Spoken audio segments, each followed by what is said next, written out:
राजकुमारी लीलावती की अनुमति से राज दरबार का आयोजन किया गया। पूर्णिमा की रात्रि में राजभवन में विशाल सभा मंडप सजाया गया। राज सिंहासन पर राजकुमारी विराजमान है। समीप ही राजकुमारी लीलावती की सहेलियां और सेविकाएं तथा राज परिवार से संबंधित महिलाएं बैठी हैं। आज का दरबार संपूर्ण रात्रि भर चलेगा। राजकुमारी के सामने एक भद्रासन पर विक्रमादित्य बैठे हैं। भद्रासन इतना निकट है कि राजकुमारी राजा विक्रमादित्य की बात आसानी से सुन सके। कक्ष के मध्य में सोने की चौकी पर रत्न जटित स्वर्ण दीपिका जल रही है। फूलदान रखे हुए हैं, उनमें रखे पुष्प अपनी सुगंध फैला रहे हैं। एक शीतल जल का कलश रखा हुआ है। एक और नगाड़ा रखा है जो रानी के बोलने पर उद्घोषणा के समय बजाया जाता है। एक सेविका ने नगाड़ा बजाकर उद्घोषणा की, आज अपरिचित भद्र पुरुष अपने बुद्धि कौशल द्वारा राजकुमारी का मौन व्रत तुड़वाकर 4 बार बोलने को बाध्य करेगा। यदि राजकुमारी लीलावती 4 बार बोलने को विवश हो गई तो वह इस अपरिचित पुरुष को अपना जीवन साथी स्वीकार करने को बाध्य होगी। यदि राजकुमारी को 4 बार बोलने हेतु पुरुष विवश ना कर सका तो उसे काल कोठरी में आजीवन कारावास भुगतना होगा। दोनों पक्षों को यह शर्त स्वीकार है। रात्रि का प्रथम पहर प्रारंभ होने वाला है। प्रतियोगिता प्रारंभ होने जा रही है। प्रतियोगिता प्रारंभ होने से पूर्व सेविका ने कहा, इससे पूर्व की प्रतियोगिता प्रारंभ हो, मैं प्रतियोगी पुरुष से अनुरोध करती हूं कि वह अपना संक्षिप्त परिचय देने का कष्ट करे। सम्राट विक्रमादित्य ने कहा, मैं यहां अपना परिचय देने नहीं आया हूं। राजकुमारी की शर्तों के अनुसार यह आवश्यक भी नहीं कि मैं अपना परिचय दूं, अतः मैं अपना परिचय देना नहीं चाहता। आज की यह प्रतियोगिता स्वयं मेरा परिचय देगी। समय व्यर्थ नष्ट ना कर प्रतियोगिता प्रारंभ की जाए। राजकुमारी लीलावती ने राजा विक्रम की ओर देखा और उसकी मधुर वाणी सुनी तो उसके हृदय में अंतर्द्वंद प्रारंभ हो गया। वह सोचने लगी, कितना सुंदर और आकर्षक पुरुष है। दीपक लेकर खोजने पर भी इतना साहसी पुरुष मिलना कठिन है। मन ही मन वह उस युवक के प्रति आकर्षित हो उठी, किंतु नारी मन को समझाना अत्यंत कठिन है। उसकी हठ भी विचित्र होती है। राजकुमारी ने फिर अपने आप से कहा, मेरी प्रतिज्ञा अटल है। यदि यह अपनी बुद्धि और कौशल से मुझे बोलने को बाध्य नहीं कर सकेगा तो इसका भी वही परिणाम होगा जो पूर्व में अन्य पुरुषों का हुआ है। मेरी संपूर्ण जनता व सारा देश मेरी प्रतिज्ञा जानता है। मैं भावुक होकर अपनी कीर्ति नष्ट नहीं कर सकती। मैं आजीवन कुंवारी रहूंगी, किंतु प्राण प्रण से अपनी प्रतिज्ञा की रक्षा करूंगी। मैं बोलूंगी ही नहीं तो कौन मुझे बोलने को बाध्य कर सकेगा। राजकुमारी लीलावती की सहेलियां मन में सोचने लगी कि हे भगवान, हमारी सहेली हार जाए। यह सुंदर और सलोना पुरुष जयवंत हो। हमारी सहेली की हार में ही उसकी जीत है। उसका सुखद और सौभाग्यपूर्ण जीवन उसकी हार में ही छिपा है। नारी कितनी ही योग्य क्यों ना हो, किंतु पुरुष की भांति ना तो युद्ध कर सकती है और ना ही युद्ध का संचालन। किसी दिन किसी शक्तिशाली राजा ने आक्रमण कर दिया तो हमारी राजकुमारी को आश्रित जीवन जीने के लिए विवश होना पड़ेगा। यदि राजकुमारी पराजित होती है तो उसको श्रेष्ठ वर और कंचनपुर राज्य को समर्थ उत्तराधिकारी मिल जाएगा। रात्रि का प्रथम पहर प्रारंभ हुआ। चारों ओर नीरवता, गहरा सन्नाटा छाया हुआ है। विक्रमादित्य चिंतित हुए और सोचने लगे, राजकुमारी को बोलने के लिए कैसे विवश किया जाए। जब राजकुमारी मौन है तो मेरी बात का उत्तर कौन देगा। सभी मौन रहेंगे और इस तरह तो रात बीत जाएगी। मुझे पराजय का मुंह देखना पड़ेगा। सहसा उन्हें बैताल की याद आई। अत्यंत कठिनाई से उन्होंने बैताल को सिद्ध किया था। बैताल विक्रम के साथ साये की तरह अनुगामी रहता था। उन्होंने बैताल को स्मरण किया। अदृश्य बैताल ने मंद स्वर में कहा, स्वामी, अनुचर उपस्थित है, आज्ञा दीजिए। विक्रम ने कहा, बैताल, तुम उस दीपक में प्रवेश करके मेरे साथ बातचीत करो, कोई कहानी सुनाओ। बैताल बोला, स्वामी, मैं आपके साथ क्या बात कर सकता हूं? मुझे तो बात करना ही नहीं आता, मुझे कहानी भी नहीं आती। राजा विक्रम ने सभा को संबोधित कर कहा, रात बहुत लंबी होती है, बिना बात किए मौन रहकर समय काटना अत्यंत कठिन होता है। इसलिए मैं राजकुमारी और उसकी सहेलियों से बात करना चाहता हूँ, किंतु राजकुमारी बोलना नहीं चाहती, और स्वामिनी ना बोले तो सेविका कैसे बोल सकती है। इसलिए मैं दीपक से बात करना चाहता हूँ।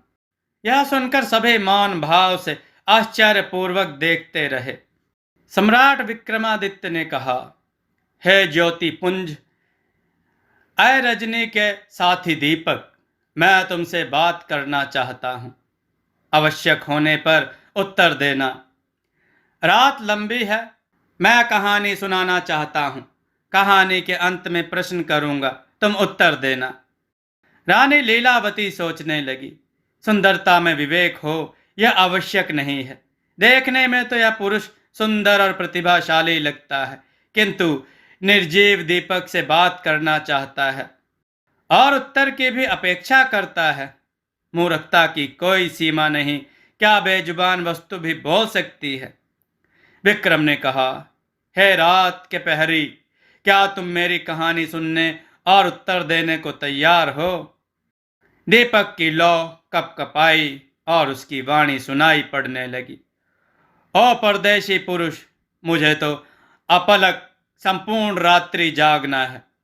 प्रकाश का प्रहरी अंशुमाली जब तक प्राची से प्रकृति के आंगन में ना उतरे, मुझे अंधकार से संघर्ष करना है। मैं प्रकाश का वंशज हूं। सूर्य जब क्षितिज शैया पर विश्राम करने चला जाता है, मैं भर जगता रहता हूं। संसार में विराट का महत्व है तो लघु का भी महत्व है। असीम काल से मैं हर रात्रि में जागता हूं, प्रकाश बिखेरता हूं, किंतु मैं अपने तल के अंधकार को दूर नहीं कर सका। मेरे जीवन काल में तुम पहले व्यक्ति हो जो मेरे एकाकी जीवन में रात्रि भर मेरे साथ जागकर मेरा एकाकीपन दूर करना चाहते हो। मैं तुम्हारा आभारी हूं, कृपया कहानी सुनाइए। दीपक का उत्तर सुनकर सभी स्तब्ध थे। राजकुमारी कभी पुरुष को तो कभी दीपक को कौतूहल भरी दृष्टि से घूर घूर कर देख रही थी। यह रहस्य समझने में वह असमर्थ थी कि दीपक मनुष्य की भाषा कैसे बोल रहा है। विक्रमादित्य ने कहा, कथा सुनो। दीपक की लौ कपकपाई और बोली, सुनाओ। श्रीधर नामक एक श्रेष्ठी प्रतिष्ठित पुर में निवास करता था। उसके पुत्र का नाम कामदेव था। युवा होने पर कामदेव का विवाह सीमावर्ती नगर के एक श्रेष्ठी की रूपसी पुत्री चंद्रायनी के साथ हुआ। विवाह के पश्चात चंद्रायनी ससुराल से पितृगृह गई, तब से पुनः ससुराल नहीं लौटी। कामदेव जब भी अपनी पत्नी को लेने ससुराल जाता, चंद्रायनी के पिता कहते, यह मेरी इकलौती बेटी है, प्राणों से भी प्यारी है, मैं इसे अभी नहीं भेज सकता। कामदेव निराश होकर लौट आता। नगर में अनेक प्रकार की बातें अफवाहें बनकर प्रचलित हो गईं। कोई कहता, श्रीधर श्रेष्ठी के परिवार वाले पुत्र वधू को कष्ट देते हैं, इसलिए वह नहीं आती। कोई कहता, पति के घर आकर वह करेगी क्या, उसका पति तो कलीब है। श्रीधर श्रेष्ठी का परिवार बहुत संपन्न और प्रतिष्ठित परिवार था। श्रेष्ठी श्रीधर ने एक दिन अपने पुत्र कामदेव को बुलाया और कहा, पुत्र चंद्रनयनी को ले आओ। यदि इस बार भी उसके पिता उसे ना भेजे तो निर्णायक उत्तर दे आना कि हम भविष्य में चंद्रनयनी को लेने जीवन पर्यंत नहीं आएंगे। कामदेव रथ में बैठकर चंद्रनयनी को लेने जा रहा था। उस समय मार्ग में एक देवी का मंदिर था। कामदेव रथ से उतरकर उस मंदिर में गया। देवी को प्रणाम करके बोला, हे माता, अगर मेरे ससुर मेरी पत्नी चंद्रनयनी को मेरे साथ भेज देंगे तो मैं प्रतिज्ञा करता हूं कि नारी केले के बदले तुम्हें अपना शीश चढ़ाऊंगा। यह प्रतिज्ञा करके कामदेव ससुराल पहुंच गया। चंद्रनयनी के पिता ने देखा कि दामाद का रुख कठोर है। चंद्रनयनी को अब ना भेजने पर बात बिगड़ जाएगी और सदैव के लिए संबंध टूट जाएंगे। बेटी पराया धन होती है, आखिर उसे कब तक नहीं भेजेंगे। उसने पुत्री को विदा कर दिया। सारथी चंद्रनयनी और कामदेव जब लौट रहे थे तो मार्ग में देवी का मंदिर मिला। कामदेव को अपनी प्रतिज्ञा स्मरण हो आई। उसने सारथी से कहा, रथ रोको, मैं देवी माता के दर्शन करने जा रहा हूं, तुम यहीं प्रतीक्षा करना। कामदेव देवी के मंदिर में गया, भक्ति भाव से दर्शन किए। सोचा, मृत्यु तो अनिवार्य है, फिर प्रतिज्ञा पालन से क्यों डरूं। युवक कामदेव ने खड्ग निकाली और देवी की प्रतिमा के सम्मुख अपना शीश काट दिया। देवालय की भूमि रक्त रंजित हो गई। सारथी और चंद्रनयनी कामदेव के लौटने की प्रतीक्षा करते रहे, पर कामदेव ना लौटा। चंद्रनयनी ने कहा, सारथी, वे अब तक नहीं लौटे, जाकर देखो क्या बात है। सारथी बोला, स्वामिनी, स्वामी लौटते ही होंगे। इस निर्जन वन में तुम्हें अकेली असुरक्षित छोड़कर कैसे जाऊं? मैं गया तो स्वामी क्रोधित होंगे। दोनों कामदेव के लौटने की प्रतीक्षा करने लगे। जब अधिक देर तक कामदेव न लौटा तो चंद्रनयनी ने आज्ञा दी, सारथी, मैं आज्ञा देती हूं, देवी मां के मंदिर तक जाओ और अविलंब स्वामी को लेकर आओ। सारथी ने कहा, मैं आपकी आज्ञा से जा रहा हूं। कामदेव का शीश और धड़ पृथक पृथक पड़े थे। वेदिका के सम्मुख रक्त ही रक्त बिखरा हुआ था। सारथी भय से सिहर उठा। स्वामी की किसी ने हत्या कर दी, उसने सोचा।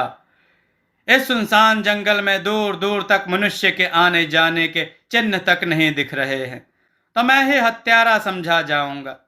स्वामी की हत्या के अपराध में मृत्यु दंड तो मिलेगा ही, अपयश भी फैलेगा और चंद्रनयनी को भी कलंकिनी समझा जाएगा।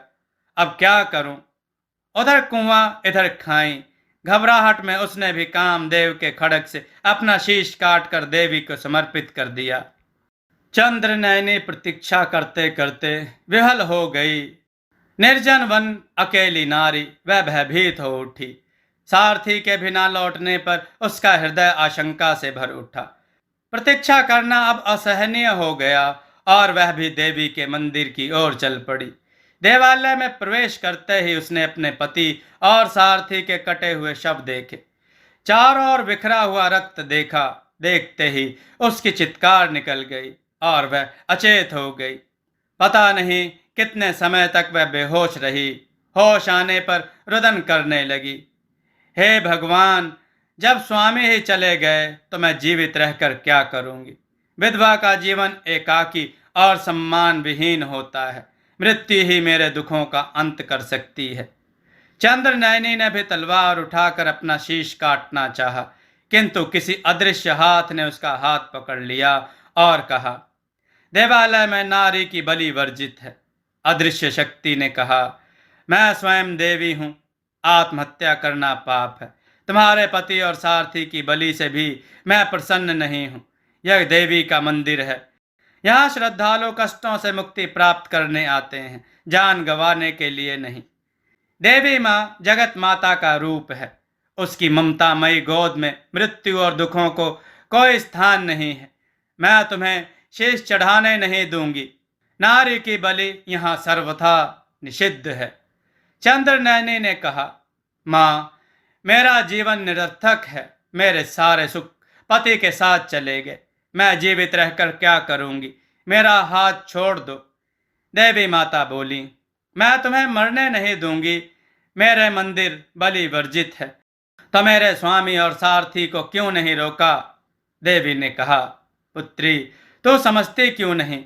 मैं नारी हूं, मैं पुरुष का स्पर्श नहीं कर सकती, फिर उन्हें रोकती कैसे? तू अपनी बलि मत चढ़ा, कोई वरदान मांग ले। चंद्रनयनी ने कहा, माँ, आप इतनी उदार हैं तो मेरे पति और उसके सारथी को जीवित कर दीजिए। देवी माता बोली, तू पागल हुई है क्या? मृत्यु की गोद में जाने के बाद कौन लौटता है?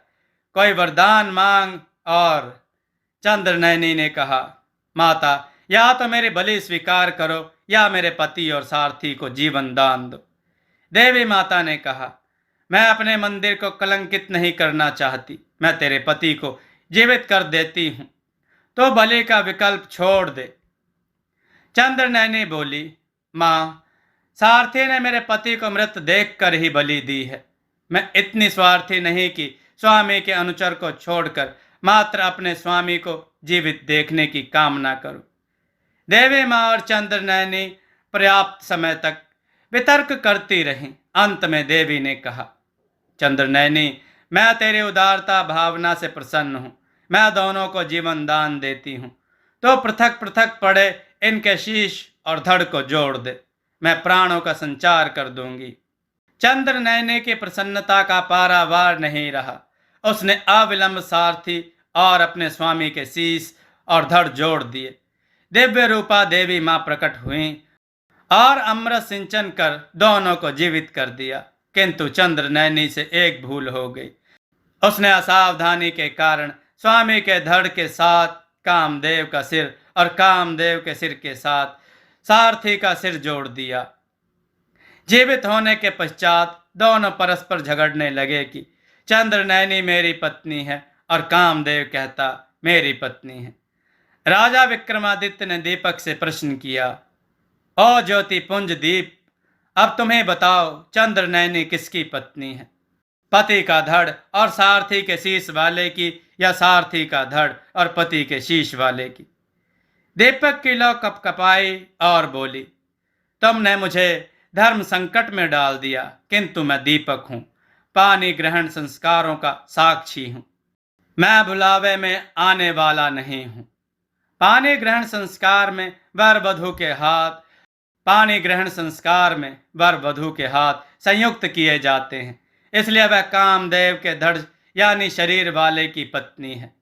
दीपक का उत्तर सुनकर राजकुमारी लीलावती क्रोधित हो उठी। सिंहासन से उतरकर दीपक के समीप गई और निर्ममता पूर्वक दीपक बुझा दिया। बैताल तत्काल दीपक से निकलकर विक्रमादित्य के पास आ गया। सम्राट विक्रमादित्य ने कहा, राजकुमारी लीलावती, आप कुपित ना हो। दीपक विवाह का साक्षी है। यदि आप उसके उत्तर से संतुष्ट नहीं हैं तो आप यथार्थ उत्तर दीजिए, न्याय कीजिए। रानी लीलावती दुविधा में पड़ गई कि उत्तर दे या नहीं। उत्तर देने के लिए बोलना अनिवार्य है। राजा विक्रमादित्य ने राजकुमारी लीलावती की मन स्थिति का लाभ उठाते हुए कहा, आप न्याय सिंहासन पर बैठी हैं, न्याय करना आपका कर्तव्य है। सच क्या है, झूठ क्या है, तत्काल निर्णय कीजिए, अन्यथा इसका अर्थ यही होगा कि आप में निर्णय करने की क्षमता का अभाव है। क्रोधित स्वर में राजकुमारी बोली, दीपक मिथ्या भाषण करता है, स्वयं निर्जीव है, इसलिए देह का पक्ष ले रहा है। विवाह करने का निर्णय विवेक से लिया जाता है। मित्रों, कथा का यह भाग आपको कैसा लगा कमेंट में जरूर बताइएगा। आगे की कथा भी आप सुनना चाहते हैं तो कमेंट में आप जरूर लिखिएगा। दोस्तों, आपको यह कथा कैसी लगी अपने विचार और सुझाव कमेंट में जरूर दें। हमारी कथाओं को लाइक करें, हमारे चैनल को सब्सक्राइब करना न भूलें। हमारी कथाओं को शेयर जरूर करें जिससे लोगों को अच्छा ज्ञान प्राप्त हो। जय श्री राम भक्तों।